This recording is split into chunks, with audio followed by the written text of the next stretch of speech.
Sebab dia nak tarik orang masuk susah. Bukan mudah dia nak tarik orang masuk.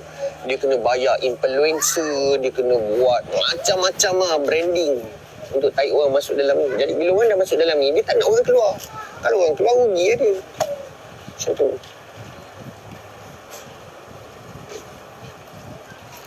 TikTok nakal guys, game TikTok. Korang tengok TikTok kan, dibayarnya Carol Amin, dibayarnya influencer untuk orang stay kat dalam TikTok, orang main TikTok. Nakal TikToknya game.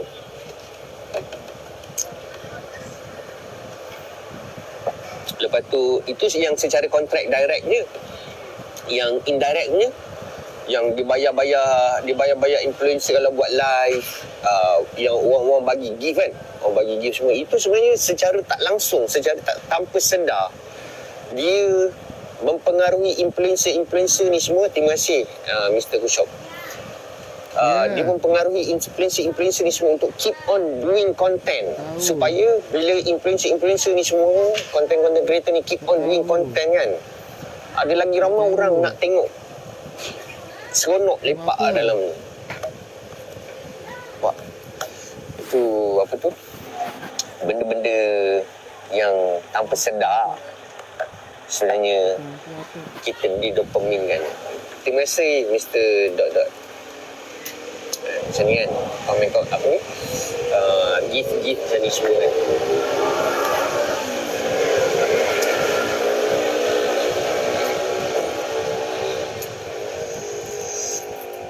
So itulah, nanti siapa yang nak jumpa saya, nak lepak saya, datang nanti 14 bulan 16 tu.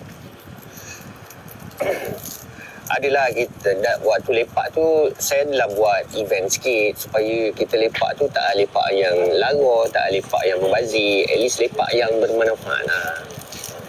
At least ada something, benda yang korang boleh pick up, korang boleh bawa balik, korang boleh gunakan untuk korang punya kemaslahatan ekonomi kan.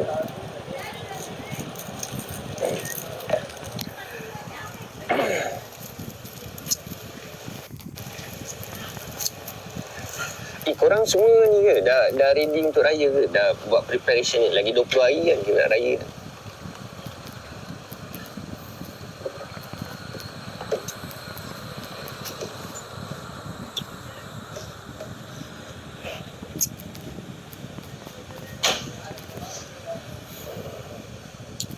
Mr. Dot, bang maaf tanya, kalau nak kerja Singapura bawa motor kena buat work permit dulu ke auto pass dulu? Kalau nak kerja Singapura bawa motor kena buat work permit dulu ke auto pass dulu? Kalau nak kerja Singapura bawa motor, kalau nak kerja Singapura kena buat permit dulu. Kalau nak bawa motor masuk Singapura kena buat auto pass dulu. Tu dua tujuan berbeza tu Mr. Dot. Ada dua tujuan berbeza tu. Setiap satu tujuan, ini pun skill juga tau. Ada ramai orang dia pening. Dia pening mana nak dulu, mana nak kemudian ni, sebab susunan tujuan dia tu cacar marbah. Jadi korang kena susun betul-betul. Setiap satu tujuan, langkah satu. Setiap satu tujuan ada satu langkah dia. Satu tujuan ada satu langkah dia. Satu tujuan ada satu langkah dia. Dia ada langkah-langkah dia untuk setiap tujuan. So, untuk kerja Singapura, tujuan kerja Singapura, langkah dia kena buat work permit. Tujuan bawa motor masuk Singapura, langkah dia kena buat auto pass. Tu. Faham? Jangan campur aduk.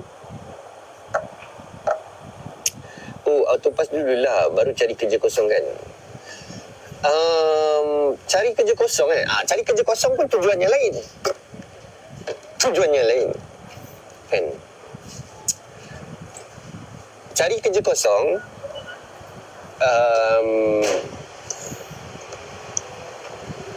nasihat saya Mr. Dot, kalau nak cari kerja, jangan bawa motor dulu sampai dah dapat kerja, baru bawa masuk motor. Sebab dia kenapa tau? Dekat Singapura dia ada ERP. ERP tu maksudnya Electronic Road Pricing System. ERP, Electronic Road Pricing, apa benda tak, saya tak ingat lah. Dia macam kalau nak senang faham, dekat Malaysia tol. Singapura dia punya tol canggih.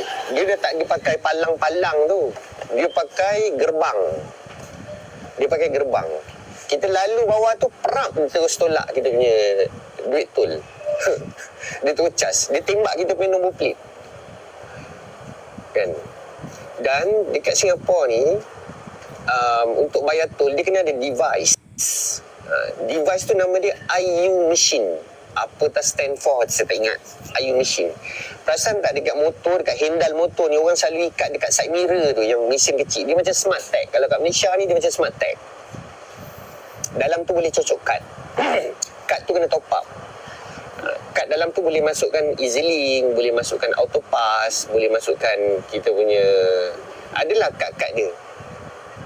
Boleh top up. So bila lalu bawah palang tu dia tembak mesin tu, lepas tu dia potong duit dalam kad tu.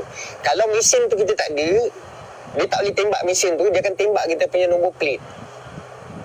So bila dia tembak nombor plate, dia akan saman. Satu palang kita sebat, saman dia $70. Dua palang kita sebat, saman dia $140. Tiga palang kita sebat, saman dia $210.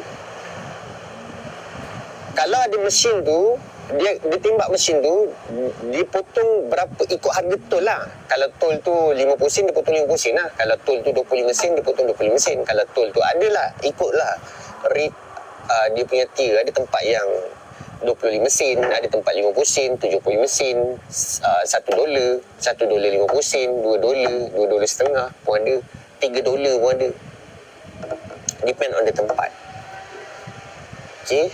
So kalau kita masuk Singapura sebab nak cari kerja, nak mundar mandir, nak mula cari kerja, kita tak tahu kat mana tempat ada palang. Sebab palang dia bersepah. Kan? Saya pun tak hafal palang dia kat mana. Tempat yang hari-hari saya lalu, saya hafal lah palang dia kat mana. Kan? So saya always get ready lah. Tapi kalau kita jenis nak masuk cari kerja, kita tak biasa jalan-jalan sana, kita tak tahu mana ada palang, mana tak ada palang. Sekali lah, alamak ada palang pula, dah kena saman $70.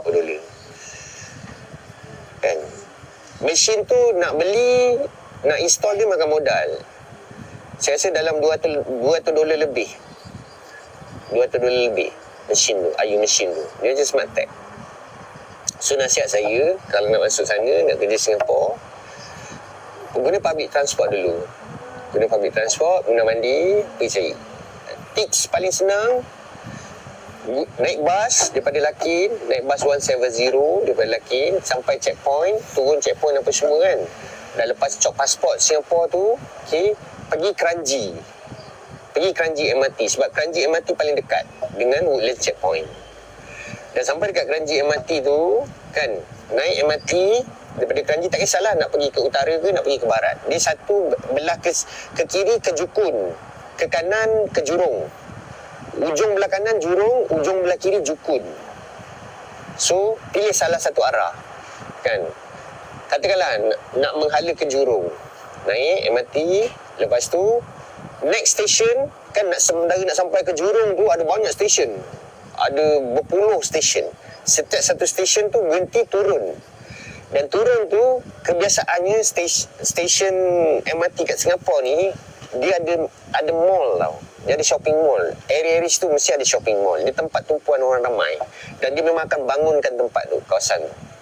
So dekat mall tu akan ada banyak kedai-kedai makan, tempat-tempat yang kita boleh minta kerja. Pergilah keliling, setiap kedai tu masuk, tanya, "Hi sir, may I ask for a job vacancy? Hi sir, may I ask for job vacancy?" Kalau dia kata tak ada, next. Sampailah kita jumpa satu tempat yang disuruh kita isi borang. Ini isi borang. Ulang sampai malam. Kan?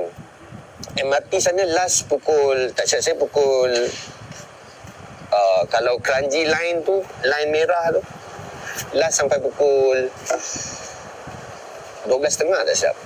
kan. So, kita set lah sampai mungkin sampai pukul 10 malam ke, lepas 10 malam balik kan, balik rehat, tidur, besok kita buat lagi benda sama. Kita tengok stesen mana yang kita dah turun dan kita dah habis pusing. Lepas tu besok kita terus tapping pergi, katakanlah hari pertama tu kita dapat settlekan 3 stesen. So hari kedua kita start daripada stesen keempat, settlekan 3 stesen lagi. Hari ketiga kita mula pula daripada stesen yang ke-7, settlekan sampai stesen 9, sampai dapat kerja kan, sampai dipanggil. Dah dapat kerja nanti, dah confirm ada kerja, baru bawa masuk motor, baru beli air mesin, baru beli tu beli ni, beli tu beli ni. Macam tu kaedah dia. Dapat Mr. Dot Dot?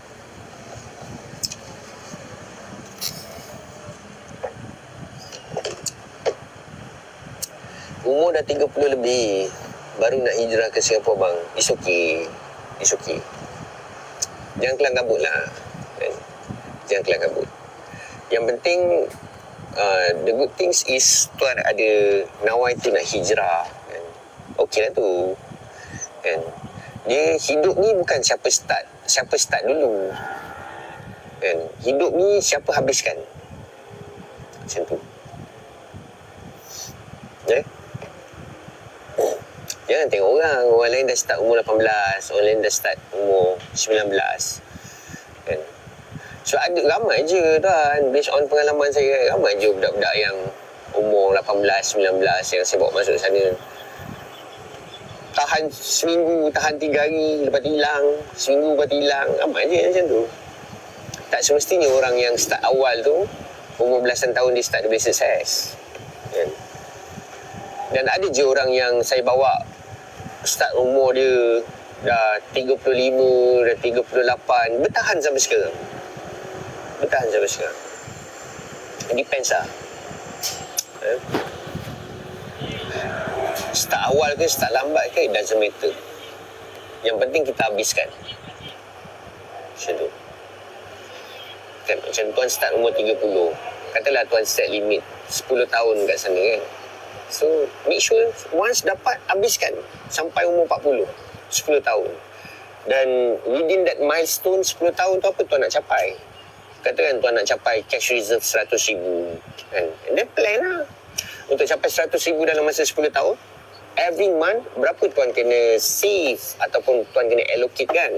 And then ketika tuan allocate tu kan, dekat tempat mana yang bila allocation tu boleh beranak.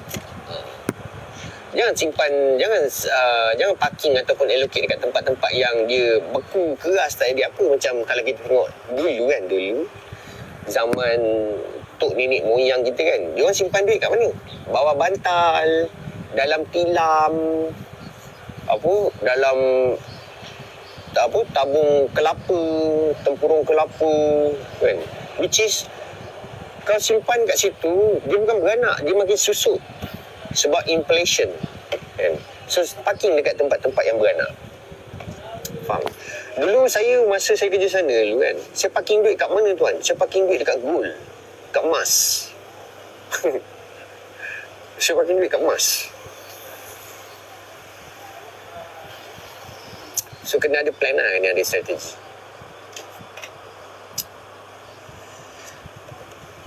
Api suami, hidup bukan lumba lari macam Arnab dan Kukura. Anak pergi dulu tapi anak lalai. Betul. Akhirnya Kukura yang habiskan game. Betul. Hidup ni, it's all about siapa yang habiskan.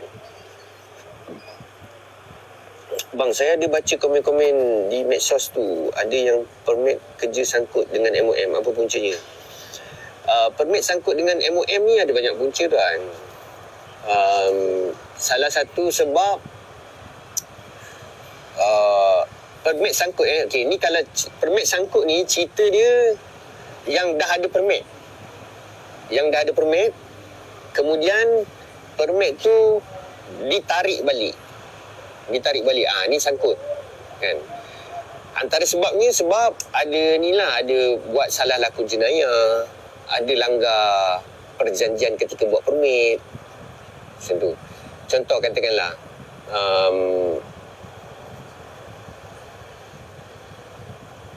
siapa-siapa yang